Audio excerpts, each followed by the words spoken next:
¿Cómo se relacionaron las naciones europeas al final del siglo XIX? ¿Cómo se adaptó Gran Bretaña a esos cambios? ¿Cómo consiguió mantener su posición hasta el fin del siglo? Porque hay muchas preguntas por resolver, acompáñenme a historizar. El siglo XVII y parte del XIX estuvieron marcados por fuertes periodos de conflicto entre las distintas naciones europeas y en los que Gran Bretaña forma parte activa e importante. Sin embargo, para finales del siglo XIX, el gobierno británico siguió una política exterior que sería conocida como el aislamiento espléndido. Esa política implicaba la intención de mantener a la nación británica al margen de los asuntos europeos del exterior y a no comprometerla con ninguna de las alianzas de las grandes potencias que se estaban formando en ese momento, lo que significó un cambio radical con respecto a los siglos anteriores. Tras la conclusión de la guerra franco-prusiana en 1871, los diplomáticos británicos se vieron obligados a adaptarse a un entorno geopolítico drásticamente diferente al que existía antes de ella.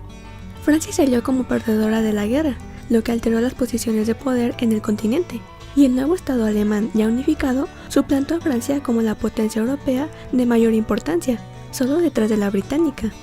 Y aunque las consecuencias del final de la guerra franco-prusiana en realidad no afectaron mucho a Gran Bretaña en un nivel real y práctico, en cuanto a cambios territoriales o compromisos militares, pusieron en evidencia que la posición de la nación británica no era completamente segura.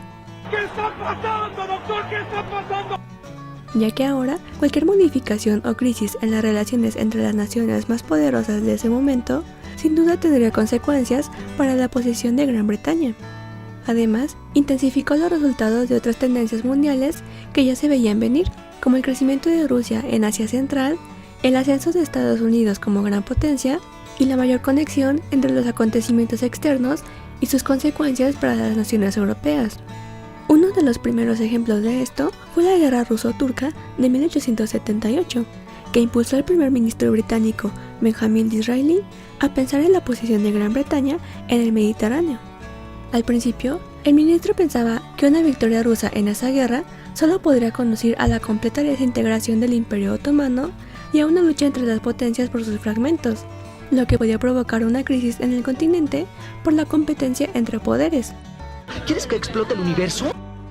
Pero también afirmaba que Gran Bretaña no participaría en la posible repartición de Turquía, ya que su nación no tenía demasiado interés por esos territorios, que no sumaban a la posición de Gran Bretaña y que solo serían una fuente de conflictos. Solamente luego de la adquisición por el gobierno británico de poder sobre el canal de Suez, la expansión rusa en Asia Central aumentó las preocupaciones sobre el acceso al canal y el poder de Gran Bretaña en el Mediterráneo y en la India. Pero incluso esta preocupación por Rusia no llevó a la formación de bloques o alianzas, ya que el ministro de Disraeli optó por evitar el confrontamiento y afirmó que, mientras Rusia no afectara directamente los intereses británicos, estaba dispuesto a dejarlos actuar libremente. ¡Ese no es mi problema, Dios! Las políticas de Disraeli fueron seguidas por sus sucesores. El primer ministro Lord Salisbury afirmó que eran necesarias para evitar la guerra con otra gran potencia o grupo de potencias y para asegurar las comunicaciones con las posesiones del Imperio Británico. Durante su gobierno, los acuerdos mediterráneos de 1887 con Italia y Austria-Hungría aseguraron el apoyo de Roma y Viena para mantener la posición británica, aunque sin ningún compromiso grande por parte de Gran Bretaña. En esos momentos, a finales de la década de 1880, Gran Bretaña también emprendió esfuerzos para asegurar su presencia en Egipto, penetrando más hacia el sur, en dirección a Sudán y a la cuenca del Nilo, lo que consiguió con el Acuerdo Anglo-Francés de 1890.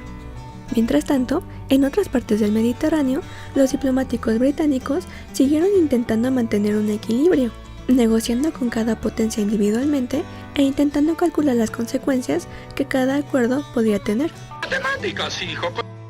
Sin embargo, no se mostraron dispuestos a llevar los acuerdos del Mediterráneo a una alianza propiamente dicha, ya que la amenaza de Rusia y Francia había por el momento disminuido. Entonces, el equilibrio de poder entre las potencias europeas era algo de suma importancia para una nación que buscaba proteger su posición de superioridad, y mostrar una pretensión de neutralidad pudo ayudar a ese objetivo. Pero hubo otra circunstancia que pudo ser aún más importante, y que estuvo presente desde algunos años antes del final del siglo. A lo largo del siglo XIX, la corona inglesa aumentó significativamente sus dominios por África, Asia y Oceanía, hasta convertirse en el mayor imperio colonial que había existido hasta ese entonces, y al mismo tiempo volverse la mayor potencia económica del momento. Sin embargo, al poseer un imperio global tan grande, su mantenimiento y seguridad eran una preocupación constante para el gobierno británico, por lo que ya desde mediados del siglo XIX, el primer ministro británico Lord Palmerston comenzó a basar su toma de decisiones principalmente en los intereses de su nación, en lugar de tomar en cuenta los conceptos de política internacional que se usaban mucho en aquel momento, como el equilibrio de poderes o la lealtad a un bloque definido junto con otras grandes potencias. Palmerston reforzó esta idea cuando declaró ante la Cámara de los Comunes que no era una política adecuada el afirmar que algún país debía ser considerado ya fuera como aliado o enemigo de Inglaterra, ya que eran solamente los propios intereses británicos los que debían ser permanentes. Sus necesidades no son problema mío. De esa forma, la política exterior británica durante los últimos años del periodo victoriano se centró principalmente en cuestiones de seguridad de los territorios coloniales, más que del mismo territorio europeo. Eso significó una considerable diferencia con respecto a las otras grandes potencias, quienes pensaban en cómo cualquier acontecimiento en las colonias podía afectar en las relaciones directas entre las potencias europeas. Así, mientras que las demás potencias veían los acuerdos sobre las colonias como un medio para obligar a Gran Bretaña a desempeñar un papel más activo en los asuntos europeos, los diplomáticos británicos los veían como un método para reducir las tensiones entre las naciones y conservar sus dominios y posición como potencia colonial. Yo creo mis propias opciones. Una consecuencia de esto fue la importancia que en ese momento se le dio a la cuestión de controlar los avances de Rusia en Asia Central, así como de mantener una estricta vigilancia sobre la presencia francesa en los alrededores de las colonias. Solamente en algunos casos, como en los acuerdos mediterráneos con Italia y Austria-Hungría, el Reino Unido estaba dispuesto a cooperar en asuntos que afectaban directamente a Europa, siempre que los compromisos por su parte fueran menores y ambiguos. Todo eso con el objetivo de obtener una máxima seguridad con el mínimo costo y compromiso. Me salió mago el güey.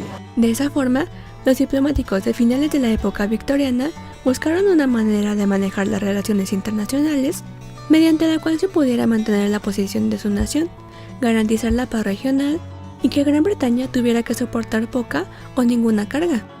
Esta fue una estrategia, actuar independientemente de las restricciones que le imponían los acuerdos europeos, sin tener que ignorarlas completamente para evitar crear mayores conflictos. Y al mismo tiempo, cuando había un posible conflicto entre los deseos de Londres y los de las demás naciones, el gobierno británico ajustaba su estrategia en consecuencia. Todos mis movimientos están fríamente calculados. La posición hegemónica del Reino Unido hasta aquel momento le permitió continuar con esa práctica, ya que tenía la capacidad de intervenir ampliamente en las relaciones entre las naciones del continente. Sin embargo, mientras más se acercaba al fin del siglo, se hacía cada vez más evidente que Gran Bretaña ya no podía conservar el mismo grado de independencia que había trabajado tan duramente para mantener desde la década de 1870. Y las políticas que pretendían llevar al aislamiento político fueron abandonadas formalmente en el inicio del siglo XX, en 1902, cuando fue firmada la Alianza Anglo-Japonesa, con el fin de poner un alto a la poderosa expansión rusa en Asia Oriental. Saludos y gracias muy especiales a los miembros del canal, yo y Jorge Álvarez. Muchas gracias por su apoyo. Gracias por ver el video de hoy. Los espero en la próxima ocasión para seguir respondiendo más preguntas históricas.